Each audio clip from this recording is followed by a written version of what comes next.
Are you tired of wasting hours on tedious, repetitive tasks that take away from your productivity and creativity? Well, you're in luck because today I'm going to show you how to automate these tasks in Notion using Zapier and IFT, two game-changing tools that are trending right now in the productivity space. Notion is a powerful note-taking and project management tool that's become a favorite among knowledge workers and students.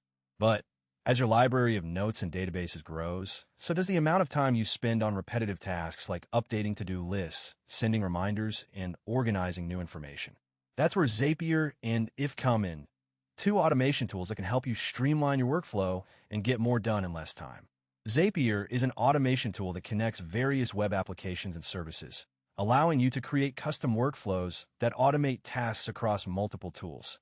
For example, let's say you have a Notion database with a list of upcoming events and you want to send reminders to team members the day